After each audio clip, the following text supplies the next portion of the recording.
Hi there, my name is Mrs. Amy Jennings, and for those of you who do not know me, I am the Kid Ministry Director at North Central Church, and today I have a guest with me. Can you tell everyone your name? Oh, yeah. This is Amy Jennings, and she is my daughter. So she's going to help us out with the memory verse today. I hope you have been working on that memory verse. We are learning about Jehovah Rapha. Aria, do you remember what Jehovah Rapha means? I can't read it. Okay, Aria can't read yet, and she doesn't remember. But do you remember the verse we've been studying in Yes. Kids Central? Well, I can't remember all of it. Okay, let's see if you can remember. I'll say part of it and you see if you can remember. Okay. He heals the...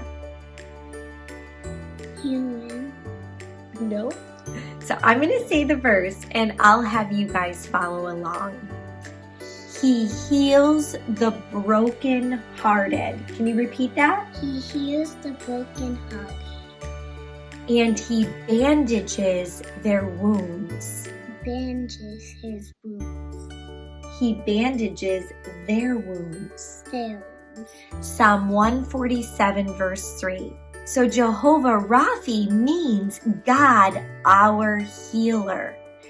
God has the ability to heal us on the outside, our physical person. He has the ability to heal our broken hearts when our hearts are sad or hurting. And He has the ability to heal us spiritually. Do you know how God rescued us, Aria? Yeah, he died on the cross so he can heal us. Yes, God sent Jesus to die on the cross. And Jesus, because He died on the cross and paid the penalty for our sin, we can become children of God. So I want you to keep memorizing that verse. Do you think you can say it with me one more time, Aria? Sure. Okay, ready? He heals the brokenhearted and bandages their wounds. Psalm 147, 3. I can't say that part. Psalm 147, 3. So, Jehovah Rapha, God our healer. So Aria, today we are going to continue our story. Last week we learned how God sent the last plague and the Israelites celebrated the first Passover. Do you remember learning about that? mm-hmm. So we're going to continue the story today. Finally, Pharaoh says, "Get out of here." He doesn't want the people of Israel in Egypt any longer. After all the 10 plagues happened, he finally says, "Go away." So we're going to pick up our story there. We're going to be reading out of the Gospel Story Bible. Mm-hmm. And Ari is going to listen as I read along. Are you ready? Okay. Mm-hmm. Our story today is God parts the Red Sea. All over the land, the people of God hurried out of their homes as God led them out of Egypt. They headed into the wilderness toward the Red Sea. As the people gathered, a large pillar of cloud formed. Mm-hmm. The Lord was in the cloud and moved ahead of the people to show them where to go. Now let's pause right here. God formed a huge cloud that led the people. It showed them where to go. It gave the people shade. At night, the Lord led them with a pillar of fire that burned brightly, giving light for them to see. So at nighttime, God led them with a huge flame of fire, which also kept them warm. That way, God's people could travel by day or by night. Over 1 million Israelites left Egypt along with their sheep and cattle. It was a huge group. Do you know how much 1 million is? It's a big number, huh? When they reached the Red Sea, God told them to set up camp there. He spoke to Moses and said, I will harden Pharaoh's heart, and he will pursue you, thinking you are trapped by the sea. But I will get glory over Pharaoh, and all of Egypt will know that I am the Lord. See, God wanted to show not only the Israelite people that he was the most powerful God, but he wanted to show the Egyptians that he was the one true God. It happened just as God said it would. When Pharaoh was told that the Israelites had gone, he changed his mind again. He called his army together and took 600 chariots to chase after the Israelites. When the Israelites saw the Egyptians coming, they were afraid. But Moses said to them, Fear not, stand firm, and see the salvation of the Lord, which he will do today. See, they were scared because God had led them right up to the edge of the Red Sea. They had nowhere to go. And behind them, they saw Pharaoh's army coming after them.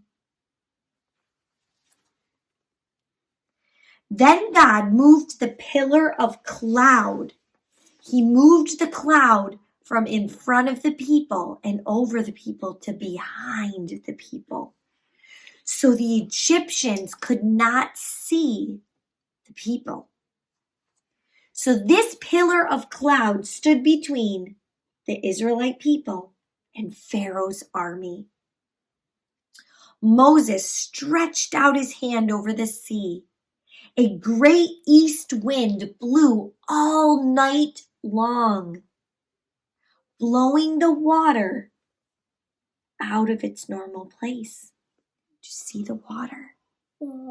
The water started standing up on either side and creating a pathway, a dry place that the Israelites could walk through. The floor of the sea became dry land.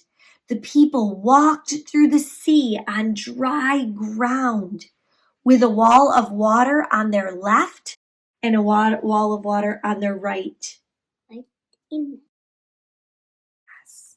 When the Egyptian army saw what was happening, they tried to chase after the Israelites. But the Lord clogged up the wheels of their chariots, and they could not move quickly through the pathway in the sea. The Egyptians became frightened because they knew God was fighting for his people against them.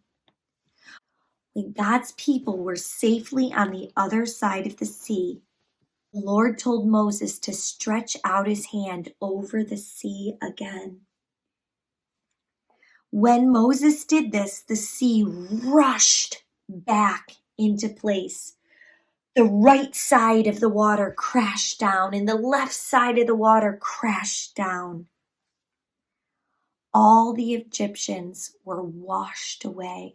So the Lord saved Israel that day, just as he had promised.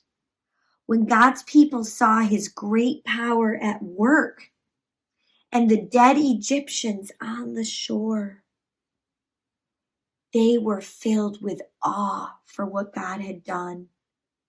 What do you think the people started doing when God helped them cross the sea and the sea came crashing down on their enemies? What do you think the people did?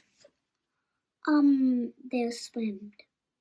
No, the people didn't swim because they walked through the water and they got safely to the other side. When they saw that God rescued them, what do you think they did? I don't know. Okay, well, let me tell you. They celebrated. Wow. They began to sing songs to God. Before God had parted the Red Sea, the Israelites were trapped. They could not save themselves from the Egyptians, but God opened the way through the Red Sea.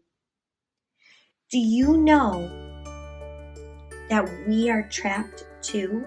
All humans. See, our heart is trapped. We are sinners, and we can't save ourselves. We can't make ourselves children of God. We are dead in our sin with no way to save ourselves. But God opened a way of escape for us through Jesus.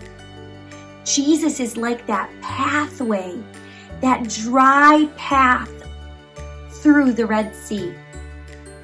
That's what Jesus is like for us. The Bible tells us that if we trust in Jesus,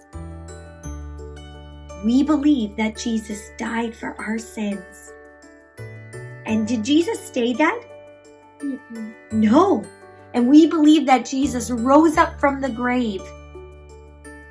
If we believe this, that we needed rescuing and that Jesus is our rescuer, we are saved. Just like those Israelites were saved from their enemies, the Egyptians in the back, and they were saved. There was a way made through the Red Sea for them. That's an amazing story. Do you have any questions about the story, Arya? Well, No questions? well, God opened water so the Egyptians can go on dry. The Israelites could go on dry land, yeah. And what happened when the Egyptians tried to go through? Like the whatever long, I don't know what they're called. So, Did the water come crashing down on them? Yeah. So that is the end of our story today. Thank you so much for joining us. I will be right back here next Sunday for another Kids Central Online. I hope you enjoyed today's story, and as always, talk to your parents if you have any questions. Feel free to tell them about the story you learned and ask them any questions you may have. So Arya, can you say goodbye to our friends today? Have a great Sunday. We'll see you later.